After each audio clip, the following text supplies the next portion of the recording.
Suspense ছিল, কি হবে কি হবে। সবচেয়ে বেশি সাংবাদিকদের মধ্যেই ছিল অনেক রকম চিন্তা ভাবনা, লেখালেখি আমার লেখা শেষ হওয়া উচিত। সেই জন্যই আসা আমাদের সামনে। আর খুব বেশি লম্বা চড়া কিছু নাই।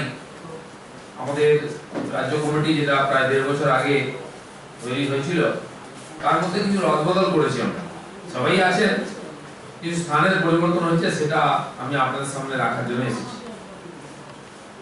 পুরো কমিটি করছি, যারা নতুন আছেন কয়েকজন এখানে উপস্থিত আছেন, তাদের পরিচয় করে দেবো আপনাদের সঙ্গে। আমি সভাপতি হিসাবে এখনো আছি। সহসভাপতি ও ভাইস প্রেসিডেন্ট হিসাবে শ্রী রবীন চ্যাটার্জি তিনি ছিলেন, আছেন। মাননীয় বিশ্বপ্রিয় রায়চৌধুরী যিনি আমাদের সাধারণ সম্পাদক ছিলেন, এখন থেকে তিনি সহসভাপতি হবেন। ডক্টর সুভাষ সরকার আমার পাশে আছেন, বরিষ্ঠ নেতা, তিনিও সাধারণ সম্পাদক ছিলেন, এখন থেকে সহসভাপতি হিসাবে কাজ দেখবেন। শ্রীমতী মৌসুমী বিশ্বাস আছেন, মানে রাজকমল পাঠক আছেন, শ্রী বাদশাহ আলম আছেন, শ্রী জয়প্রকাশ মজুমদার আছেন, শ্রীমতী রাজকুমারী কেশরী আছেন, মাননীয় চন্দ্রকুমার ঘোষ তিনিও আছেন, শ্রীমতী কৃষ্ণা ভট্টাচার্য নূতন এসছেন, হুগলিতে তিনি জেলা প্রেসিডেন্ট ছিলেন, তাকে আমরা সহসভাপতি হিসাবে নিয়োগ করেছি। আর সাধারণ সম্পাদক মানে প্রতাপ ব্যানার্জি তিনি আছেন, দেবশ্রী চৌধুরী আমার পাশে বসে আছেন, তিনিও আছেন। নতুনদের মধ্যে 3 জন যুব নেতাকে আমরা সাধারণ সম্পাদক করেছি, শ্রী সায়ন্তন বসু, শ্রী রাজু ব্যানার্জি এবং শ্রী সঞ্জয় সিং। রাজুদা আর সঞ্জয় সিং উপস্থিত আছেন, চেনেন আপনারা, নতুন পদে ওনারা কাজ করবেন। আর আমাদের সাধারণ সম্পাদক সংগঠন মাননীয় সুব্রত চট্টোপাধ্যায় আছেন।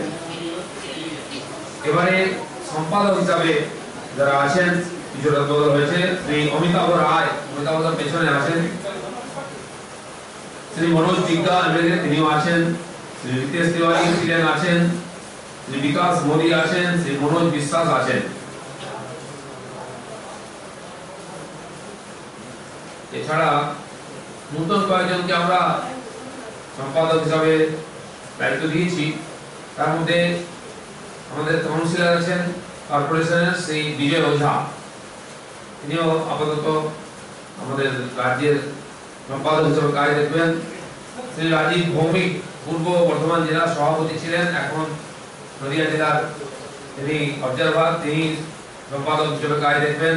শ্রী তুষার কান্তি ঘোষ যুব মোর্চার প্রেসিডেন্ট ছিলেন, উপস্থিত আছেন, তিনিও এখন থেকে রাজ্যের সম্পাদক হিসেবে কাজ দেখবেন। শ্রী শ্যামাপদ মন্ডল তিনি দুটো বিভাগের সংগঠন সম্পাদক, এখন হলদিয়াতে নির্বাচন লড়াচ্ছেন, তিনিও সম্পাদক হিসেবে কাজ দেখবেন। শ্রী দীপাঞ্জন গুহ তিনি প্রশিক্ষণের কাজ দেখতেন, তিনি বিশেষ করে আমাদের কার্যালয় সম্পাদক, অফিস সেক্রেটারি হিসাবে প্রশিক্ষণের সঙ্গে সঙ্গে কাজ দেখবেন। শ্রীমতী সর্বরী মুখার্জি এখানে, তিনি আমাদের কালচারাল সেলের কো কনভেনার ছিলেন, এখন থেকে রাজ্য সম্পাদিকা হিসেবে কাজ দেখবেন। শ্রীমতী তনুজা চক্রবর্তী উনিও এসছেন, উপস্থিত আছেন, মহিলা মোর্চার সঙ্গে ছিলেন, আপাতত প্রদেশের সেক্রেটারি হিসেবে কাজ দেখবেন। আমাদের প্রদেশের যিনি কোষাধ্যক্ষ মাননীয় শ্রী সাওয়ার ধরানিয়া থাকবেন। মোর্চাতেও কিছু পরিবর্তন হয়েছে। যুব মোর্চায় তুষার ঘোষের জায়গায় শ্রী দেবজিৎ সরকার অ্যাডভোকেট আছেন, তিনি আপাতত যুব মোর্চা সামলাবেন। মহিলা মোর্চার পরিবর্তন হয়েছে, আগে যিনি নেত্রী শ্রীমতী রূপা গাঙ্গুলি এখন এমপি, সর্বভারতীয় স্তরের কাকে কাজে লাগাবার জন্য পার্টি ঠিক করেছে, সেই জন্য তার জায়গায় শ্রীমতী লকেট চ্যাটার্জি তিনি এখন থেকে মহিলা মোর্চার নেত্রী হিসেবে প্রদেশের কাজ দেখবেন। এসসি মোর্চা শ্রী অরুণ হালদার, কিষাণ মোর্চা রামকৃষ্ণ পাল, এসটি মোর্চা শ্রী ক্ষুদিরাম টুডু, ওবিসি মোর্চা শ্রী স্বপন পাল এবং মাইনরিটি মোর্চা শ্রী আলী হোসেন কাজ দেখবেন। এর সঙ্গে আমাদের যে 5টি জোন আগে রচনা হয়েছিল, সেই 5টি জোনের 5 জন কনভেনার আগে থেকে ঠিক ছিল, তারা আছেন। সেই জোনের নতুন করে কমিটি রচনা করে একটা করে ইউনিট হিসেবে কাজ হবে। 6টা 7টা 8টা এমপিসি একটা জোনে আছে। উত্তর বাংলা পুরো 8টা এমপিসি নিয়ে যে উত্তর বাংলা যে জোন, তার কনভেনার হবেন শ্রী রতিন বসু, যিনি আমাদের প্রদেশের সেক্রেটারি ছিলেন। এখন পুরোপুরি উত্তর বাংলায় তিনি কনসেন্ট্রেট করবেন। তার সঙ্গে কো কনভেনার হিসাবে শ্রী দীপেন প্রামাণিক, তিনি জলপাইগুড়ির প্রেসিডেন্ট ছিলেন, এখন থেকে তিনি জোনের কো কনভেনার হবেন। 8টি লোকসভা।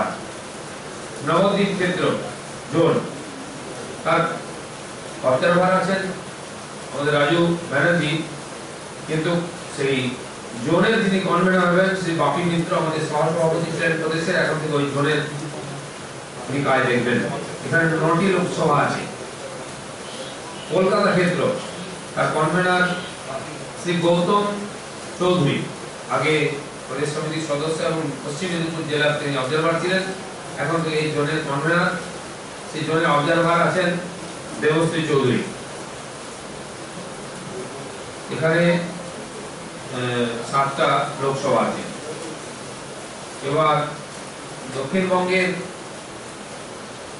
যেটা হুগলি থেকে আরম্ভ করে হাওড়া, শ্রী মেদিনীপুর, ঝাড়গ্রাম, বাঁকুড়া অবধি যে জোন আছে, ঝাড়গ্রাম অবধি, এই জোনের কনভেনার হিসেবে শ্রী তুষার মুখার্জি, তিনি দেখবেন, তিনি আমাদের প্রদেশের সম্পাদক আছেন আর সম্পাদক ছিলেন। আর আরেকটি যে জোন আছে বর্ধমান, বীরভূম, পূর্ব বর্ধমান, পশ্চিম বর্ধমান, বাঁকুড়া, পুরুলিয়া, বিষ্ণুপুর জেলা আমাদের আছে। তার কনভেনার হিসেবে শ্রী নির্মল কর্মকার, আসানসোলের প্রাক্তন জেলা সভাপতি, বর্তমানে বসিরহাটের তিনি আর প্রভারী ছিলেন, তিনি কাজ দেখবেন। পরে এদের সঙ্গে আরো লোক বীরভূম জেলার ছিলেন, তিনি দেখবেন। মোটামুটি এই জানার জন্য বাকি যারা আমাদের কমিটিতে যেখানে ছিলেন প্রদেশ সমিতির সদস্য হিসাবে সবাই থাকবেন, এবং কাজের বিস্তার হওয়ার জন্য অনেক কাজের জন্য অভিজ্ঞ কার্যকর্তা দরকার, তাই তাদেরকে আমরা অন্যান্য দায়িত্বে নিয়ে যাব। বিশেষ করে যারা একটু বয়সে কম অ্যাক্টিভ আছেন, তাদেরকে সংগঠনে আমরা বিশেষ দায়িত্ব দিচ্ছি। এটা খালি এখানে নয়, সর্বভারতীয় ক্ষেত্রে আপনারা দেখেছেন মানে অমিত শাহ যে সর্বভারতীয় সমিতি আছে, সেখানেও কম বয়সীদের সংগঠনের দায়িত্ব দেওয়া হয়েছে, এবং যারা সিনিয়র আছেন অভিজ্ঞ, তাদেরকে অন্যান্য অ্যাডমিনিস্ট্রেটিভ কাজে লাগানো হচ্ছে। এটাকে এখানে আমরা লাগু করার চেষ্টা করছি, এবং সঙ্গে সঙ্গে যারা নির্বাচন লড়বেন, বিভিন্ন জায়গায় লড়েছেন, তাদেরকে আমরা চাইছি তারা এখানে একটু বেশি সময় এখন থেকে দিন লোকসভা নির্বাচনের প্রস্তুতির জন্য, যাতে পরবর্তীকালে সুবিধা হয়। এই দৃষ্টিতে এই ধরনের কিছু পরিবর্তন করা হয়েছে। এর বাইরে তুমি জানা থাকলে আপনি জিজ্ঞেস করতে পারেন।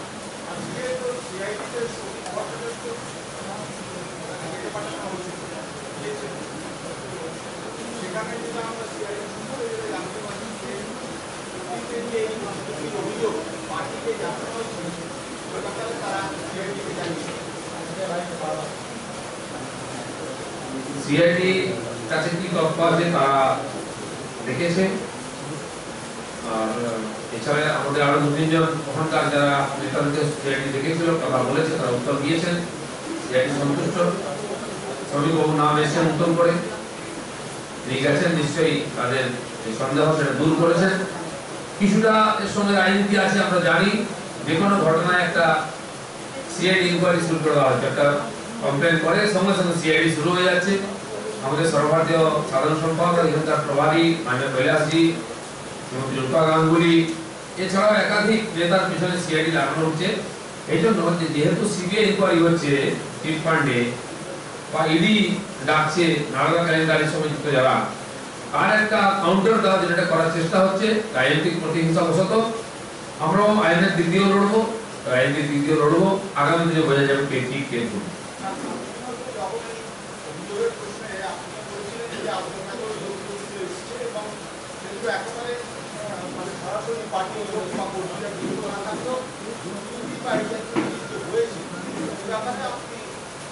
ওখানে সারা ভারতবর্ষে সরকারি প্রকল্প নিয়ে বহু জায়গায় ফর্ম ফিল আপ করা, অনলাইন করা চলছে।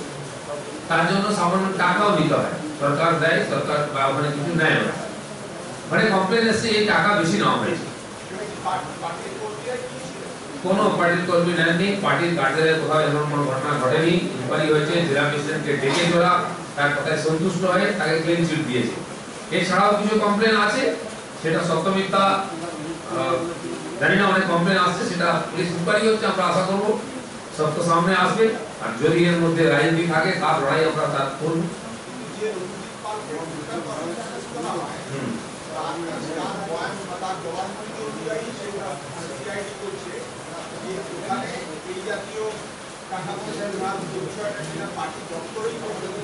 না, পার্টির দপ্তর হয়নি, এটা ইনকোয়ারিতে পুলিশও জেনে গেছে পার্টির দপ্তরে কোনো এই ধরনের ঘটনা ঘটেনি। সেজন্য পার্টির কেউ যুক্ত আমরা মনে করি না। ওখানে শ্রমিকবাবু যেখানে যেতেন তার একটা অফিস ছিল এমএলএ থাকাকালীন, এখন সেটাকে টার্গেট করা হয়েছে। এখানে কি হয়েছে না হয়েছে পরবর্তীকালে ইনকোয়ারি হলে বোঝা যাবে। তাই বলা হচ্ছে যে ওখান থেকে এই সমস্ত ফর্ম ফিল আপ করা হয়েছে, পার্টি অফিস থেকে কোথাও এরকম কিছু হয়নি।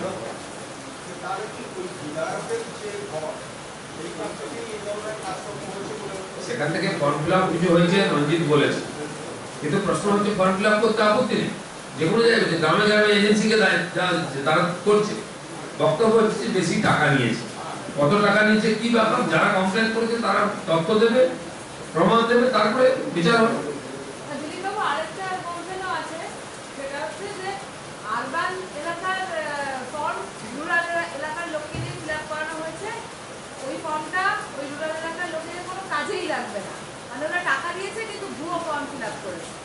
জানি না, এটা তথ্য তাদের কাছেই আছে।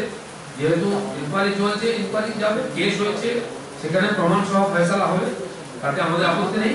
কিন্তু যদি মনে হয় কোনো কারণে যে এটা ইন্টেনশনালি করা হচ্ছে আমাদের নেতাদেরকে বদনাম করার জন্য, ভাষাবার জন্য, পার্টির বদনামের জন্য, সেটা আমরা রাজনৈতিকভাবে মোকাবিলা করব।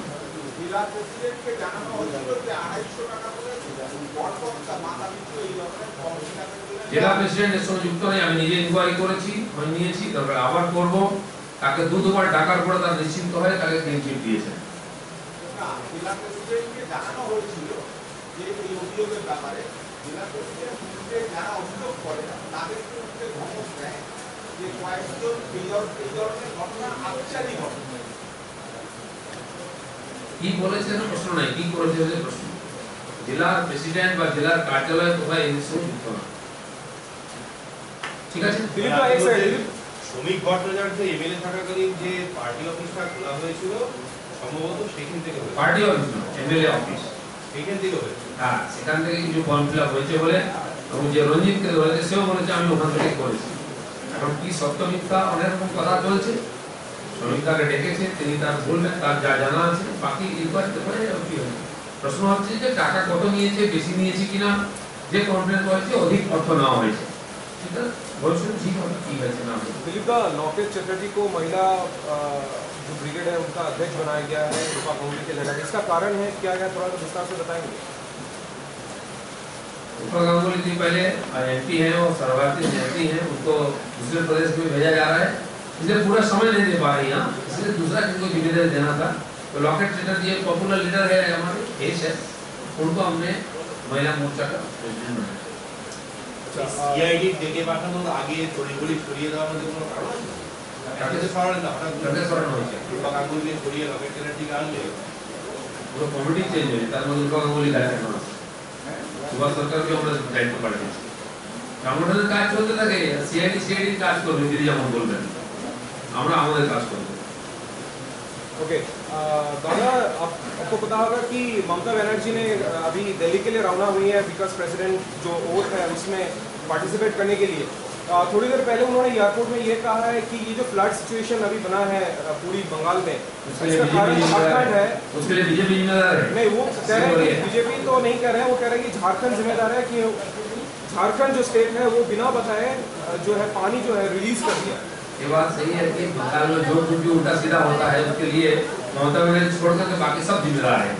ये हमेशा हम सुनते हैं, बाढ़ हो गया तो झारखंड जिम्मेदार है, आग लग गया तो बिहार जिम्मेदार है, दंगा शुरू हो गया तो बांग्लादेश और चाइना जिम्मेदार है।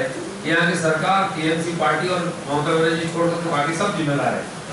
तो ये इस प्रकार हल्का बात बोलना, जब कभी कहीं डैम से पानी छोड़ा जाता है वो पहले सूचना दिया जाता है, नोटिस किया जाता है, उसके बाद छोड़ा जाता है।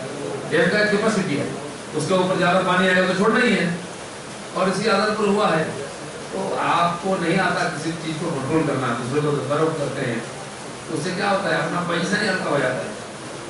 और ममता बनर्जी अब जा रही है प्रेसिडेंट जी को बधाई देने के लिए।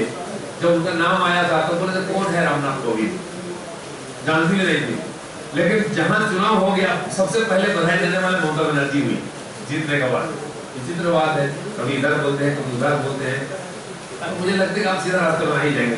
এটা তো রাজনৈতিক সৌজন্য, আপনার তো ওয়েলকাম করে। সৌজন্য তো আগেই করা উচিত ছিল যখন নাম এসেছে। উনি তো জানতেন উনি প্রেসিডেন্ট হবেন। তখন তো প্রতিদ্বন্দ্বী ছিলেন, এখন তো প্রেসিডেন্ট। ওনার তো প্রতিদ্বন্দ্বী ছিলেন না, উনি মীরা কুমারের প্রতিদ্বন্দ্বী ছিলেন। আর উনি জানতেন প্রেসিডেন্ট হবেন, তো প্রেসিডেন্ট বহু প্রেসিডেন্টের প্রতি কেন কথা বলা উচিত, ভেবে চিন্তা বলা উচিত। এখন আমার নাকে কত দিয়ে যেতে হয়েছে। ঠিক আছে।